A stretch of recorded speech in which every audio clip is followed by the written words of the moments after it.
और बिहार में एनडीए से हटने के बाद चिराग पासवान के चाचा पशुपति पारस कल बड़ा फैसला ले सकते हैं। पशुपति पारस केंद्रीय मंत्री पद से पहले ही इस्तीफा दे चुके हैं।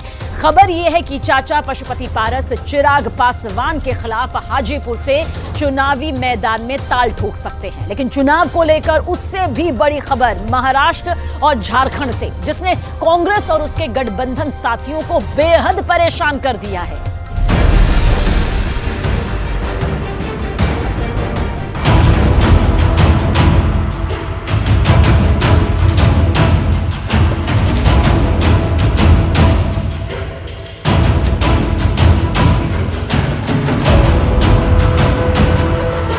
तीन तस्वीरों ने 3 राज्य सेट कर दिए।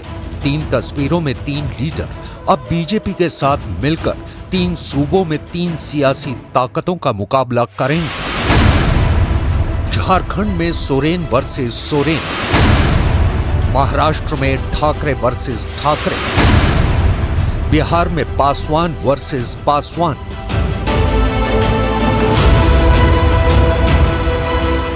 बिहार में एलजेपी रामविलास गुट के चिराग पासवान की बीजेपी गठबंधन में सेटिंग हो गई। महाराष्ट्र में शिवसेना से अलग होकर एमएनएस बनाने वाले राज ठाकरे की अमित शाह से मुलाकात हो गई। अब झारखंड में हेमंत सोरेन की भाभी सीता सोरेन बीजेपी में शामिल हो गई हैं।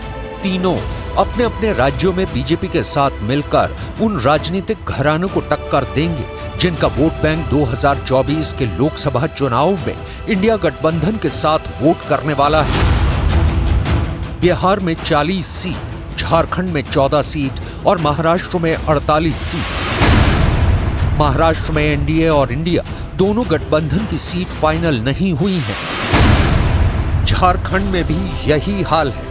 एनडीए और इंडिया गठबंधन दोनों की सीटों का ऐलान ही नहीं हुआ। बिहार में एनडीए का गठबंधन हो चुका है, हालांकि इंडिया गठबंधन फंसा हुआ है। बिहार में भतीजे चिराग पासवान और चाचा पशुपति पारस के बीच नई जंग देखने को मिल सकती है। रामविलास पासवान ने बिहार में दलित राजनीति की जो जमीन तैयार की, अब चिराग उसी 7% वाले वोट बैंक को साथ लेकर एनडीए के साथ है, जबकि चाचा पशुपति पारस के साथ बीजेपी का गठबंधन टूट गया क्योंकि बीजेपी ने पशुपति को एक सीट भी नहीं दी। भाई रामविलास पासवान के निधन के बाद 2021 में पशुपति पारस एलजेपी के 4 सांसदों को लेकर अलग हो गए थे और खुद को पार्टी का अध्यक्ष घोषित कर दिया था।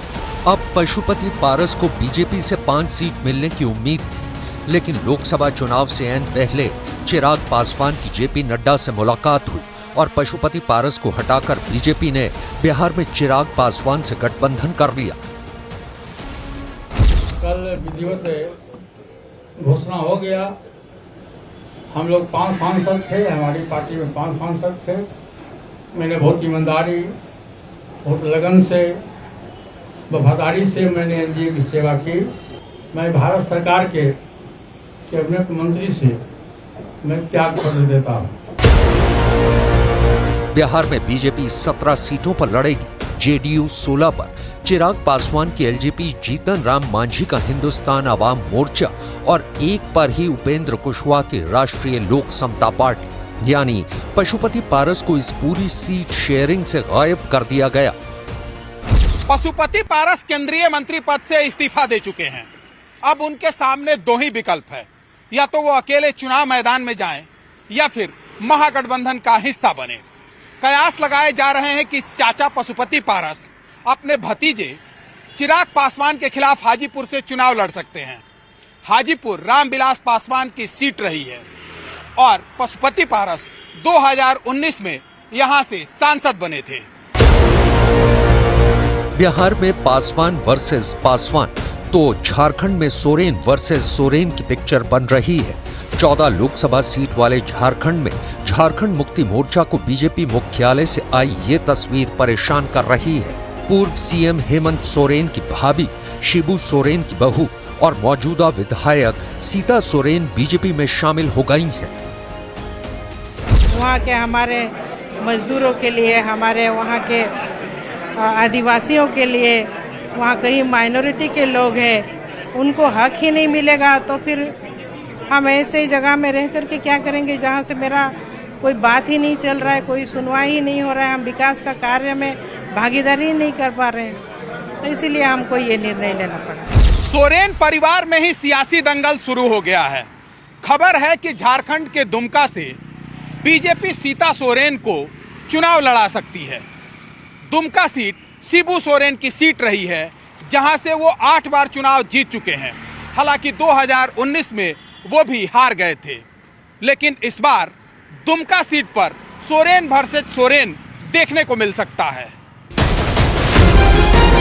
झारखंड में सरकार तो जेएमएम, कांग्रेस और आरजेडी गठबंधन की है, लेकिन 31 जनवरी को पूर्व सीएम हेमंत सोरेन की गिरफ्तारी के बाद पार्टी हिल चुकी है।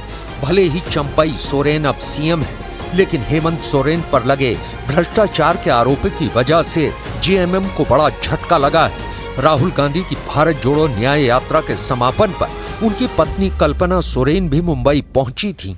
विभिन्न लोग विचारों, उम्मीदों, आशाओं के साथ जुड़ा ये हमारा इंडिया है। जिस षड्यंत्र से आज मेरे पति को जेल में डालने का प्रयास किया गया, आने वाले समय में बहुत सारे और भी लोग होने वाले हैं, उनका नाम जुड़ने वाला है। और आज इस शिवाजी पार्क के ऐतिहासिक मैदान से मैं उस तानाशाही शक्ति के खिलाफ ये कह देना चाहती हूं, इंडिया झुकेगा नहीं और इंडिया रुकेगा नहीं। जब महाराष्ट्र में राहुल गांधी और इंडिया गठबंधन का यह मंच सजा हुआ था, वहां उद्धव ठाकरे भी थे, शरद पवार भी, लेकिन महाराष्ट्र की राजनीति में असली खेल का नया खिलाड़ी बीजेपी तैयार कर चुकी थी। उद्धव ठाकरे के चचेरे भाई राज ठाकरे जब दिल्ली में अमित शाह से मिले तो एनडीए की टीम में नए खिलाड़ी के आने की तस्वीर साफ होने लगी। उद्धव ठाकरे की पॉलिटिक्स के प्रतिद्वंद्वी बनकर आगे बढ़े राज ठाकरे, उनकी पार्टी इस वक्त महाराष्ट्र की राजनीति में गेम चेंजर बन सकती है। 2019 में राज ठाकरे ने लोकसभा चुनाव न लड़ने का फैसला किया था, लेकिन तब विधानसभा चुनाव में एमएनएस को 2.25% वोट मिला था। 101 उम्मीदवारों में से सिर्फ एक कैंडिडेट जीता। 85 की तो जमानत जब्त हो गई। 2014 के लोकसभा चुनाव में उसे 1.5% वोट मिला। विधानसभा में वोट 3.1% रहा। 2009 के लोकसभा चुनाव में एमएनएस को 4% वोट मिला, जबकि विधानसभा में 5.71% वोट मिला और उसके 13 विधायक भी जीते थे। खबरें कि एमएनएस दक्षिण मुंबई सीट और सीडी लोकसभा सीट की मांग कर रही है। आपको बताना चाहेंगे कि फिलहाल की स्थिति में दक्षिण मुंबई की सीट उद्धव गुट के सांसद के पास है और सीडी लोकसभा सीट शिंदे गुट के सांसद के पास है। बीजेपी एक सीट एमएनएस को देना चाहती है, लेकिन बीजेपी दक्षिण सीट अपने पास रखना चाहती है और शिंदे गुट भी सीडी की सीट अपने पास रखना चाहती है। अब सवाल ये खड़ा हो रहा है कि एमएनएस जिस सीट पर लड़ना चाहती है उस पर कॉम्प्रोमाइज कौन करेगा, बीजेपी या फिर शिंदे गुट। उद्धव को काउंटर करने के लिए एमएनएस बीजेपी का सबसे बड़ा हथियार साबित हो सकती है। शिवसेना से गठबंधन टूटने से बीजेपी को महाराष्ट्र में मराठी लोगों के वोट बैंक की चिंता सता रही है। एमएनएस को साथ लेकर बीजेपी उद्धव ठाकरे को काउंटर करना चाहती है। अगर एमएनएस एनडीए में शामिल हुई तो महाराष्ट्र की 48 सीटों के लिए दोनों कैंपों के बीच मुकाबला कुछ ऐसा होगा। महाराष्ट्र में 5 चरणों में होने वाली वोटिंग के लिए महायुति, जिसमें बीजेपी है, शिवसेना शिंदे गुट है, एनसीपी अजीत पवार गुट है और अब राज ठाकरे की एमएनएस भी है, जबकि महाअघाड़ी में कांग्रेस है, एनसीपी शरद पवार गुट है, शिवसेना उद्धव गुट है, साथ में प्रकाश आंबेडकर की वीबीए यानी वंचित बहुजन अघाड़ी है। दोनों तरफ से बड़ी टक्कर के दावे किए जा रहे हैं। महाराष्ट्र में पिछले 15 सालों में एमएनएस काफी ज्यादा कमजोर हुई है, लेकिन महाराष्ट्र की राजनीति में एमएनएस की हैसियत को कभी भी नजरअंदाज नहीं किया जा सकता है। जिस तरीके से राज ठाकरे की मुलाकात अमित शाह से हुई है, उससे अनुमान लगाया जा रहा है कि महाराष्ट्र में एनडीए का कुनबा बढ़ सकता है। एक बार फिर देखिए वो टक्कर जो 3 राज्यों में मुकाबला बहुत दिलचस्प बना देगी, क्योंकि राजनीति में परिवारों की ऐसी टक्कर कम देखने को मिलती है। झारखंड में सोरेन वर्सेस सोरेन, महाराष्ट्र में ठाकरे वर्सेस ठाकरे, बिहार में पासवान वर्सेस पासवान। चुनाव ठीक 1 महीने बाद शुरू होने जा रहा है। 1.5 महीने तक 7 चरणों में वोट डाले जाएंगे। कौन सा गठबंधन क्या रंग लाएगा, इसका फैसला 4 जून को होगा। लेकिन इसमें कोई शक नहीं कि 3 राज्यों में बीजेपी की रणनीति अलग ट्रैक पर चल रही है और बीजेपी की ऐसी स्ट्रेटेजी की वजह से विपक्ष हमेशा हैरान परेशान रह जाता है। मोदी का मिशन दक्षिण विजयम। देश में 400 सीटें वही पार्टी दरअसल जीत सकती है जो कश्मीर से कन्याकुमारी तक विजय पताका लहरा दी। ऐसा कारनामा भारत के राजनीतिक इतिहास में अब तक सिर्फ कांग्रेस पार्टी ही कर सकी है। लेकिन अब युग बदल गया है। यह राजनीति का नया युग है जहां मोदी ने दक्षिण भारत की 129 सीटों को जीतने के लिए अपनी पूरी ताकत झोंक दी है।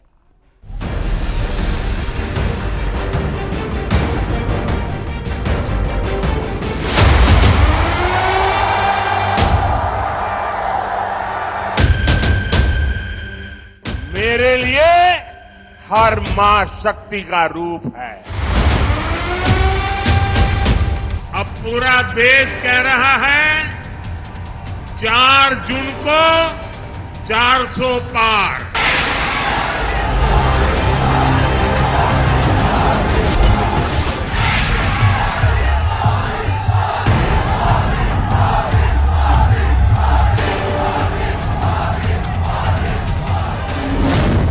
ये प्रधानमंत्री मोदी के कोयम्बटूर के रोड शो की तस्वीरें हैं। कोई प्रधानमंत्री मोदी को देखकर भावुक है तो किसी की आंखों में आंसू है। कोई मोदी के लिए पोस्टर में मिठास घोल देता है तो कहीं मोदी को देखते ही आंखें चौंकती नजर आती हैं। मोदी को देखने के लिए भी जबरदस्त जोश और उत्साह है। बीजेपी की महिला कार्यकर्ता पीएम पर फूल बरसाती हैं और प्रधानमंत्री नरेंद्र मोदी के अश्वमेघ का घोड़ा दक्षिण विजय की तरफ तेज रफ्तार से दौड़ता जा रहा है। बीते 77 दिनों में 23 दिन प्रधानमंत्री मोदी ने दक्षिणी राज्यों में बिताए हैं। 15 मार्च को तेलंगाना के हैदराबाद में प्रधानमंत्री मोदी का रोड शो था। 15 मार्च को ही मोदी केरल के पथनमथिट्टा में थे। इसी दिन 15 मार्च को प्रधानमंत्री नरेंद्र मोदी तमिलनाडु के कन्याकुमारी में थे। 16 मार्च को प्रधानमंत्री मोदी कर्नाटक के कलबुर्गी में थे, जो कांग्रेस के अध्यक्ष मल्लिकार्जुन खड़गे का गृह नगर भी है। 16 मार्च को प्रधानमंत्री मोदी ने तेलंगाना के नागर कुर्नूल में भी रैली की। 18 मार्च को प्रधानमंत्री नरेंद्र मोदी तेलंगाना के जगतियाल में थे।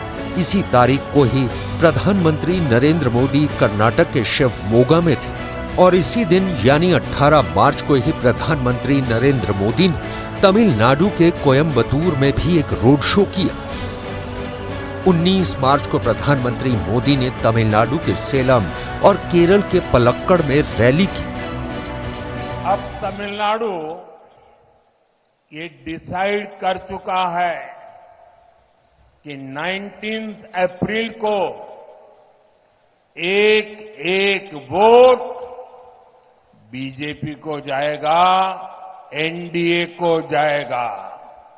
अब तमिलनाडु ये डिसाइड कर चुका है अब की बार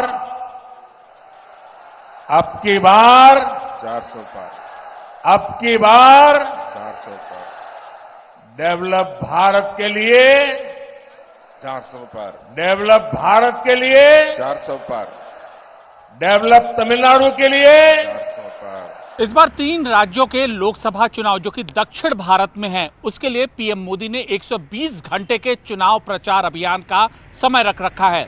शुक्रवार से इसकी शुरुआत भी हो चुकी है। वो ये दिखाता है किस तरीके से इस अभेद्य दुर्ग को भेदने के लिए पीएम किस कदर तैयारी कर रहे हैं। मंगलवार तक प्रधानमंत्री इस साल तमिलनाडु का 7 बार, केरल में 4 बार, तेलंगाना का 4 बार, कर्नाटक में 3 बार और आंध्र प्रदेश का 2 बार दौरा कर चुके हैं। एक हफ्ते में मोदी ने केरल के 2 बड़े दौरे किए हैं। मंगलवार को प्रधानमंत्री नरेंद्र मोदी केरल के पलक्कड़ में थे और 15 मार्च यानी शुक्रवार को केरल के पथानामथिट्टा में ही कांग्रेस के एक दिग्गज नेता ए.के. एंटनी के बेटे और बीजेपी उम्मीदवार अनिल एंटनी के लिए उन्होंने प्रचार किया था।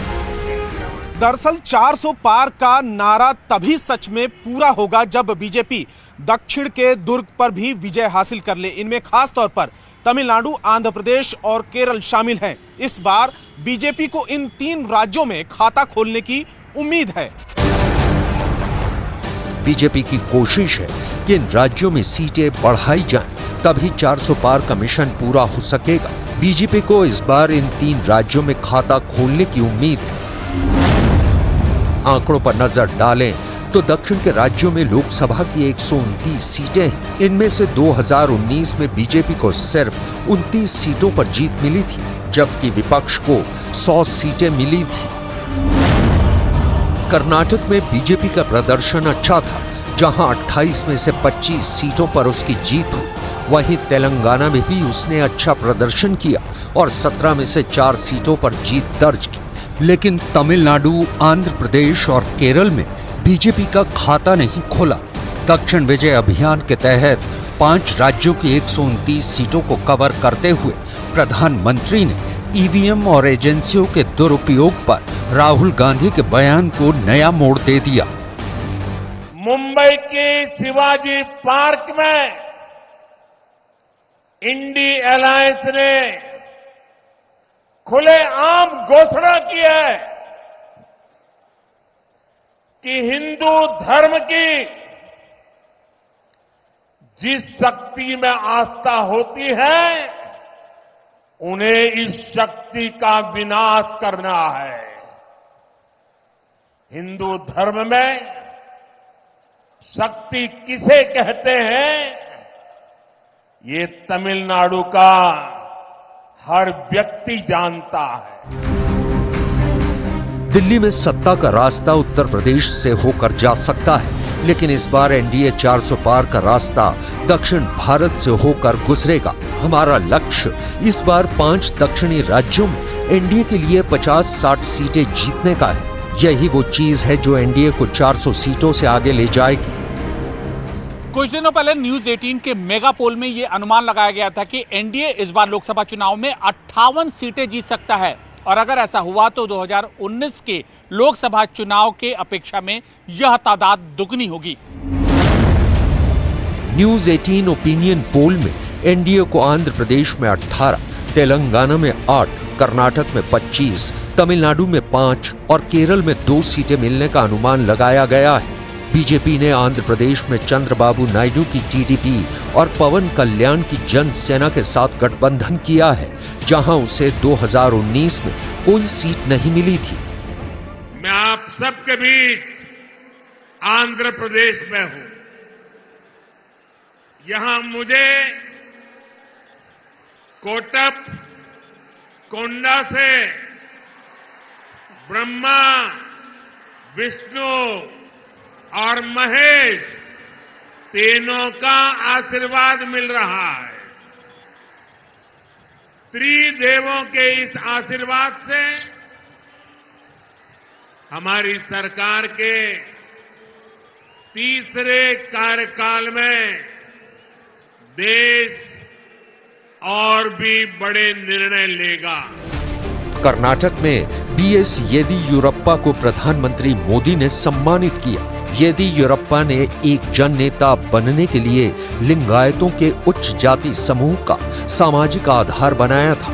एनडीए की एकता का स्पष्ट संदेश देने के लिए प्रधानमंत्री मोदी ने आंध्र प्रदेश में चंद्रबाबू नायडू और पवन कल्याण के साथ एक बड़ी संयुक्त रैली भी की है।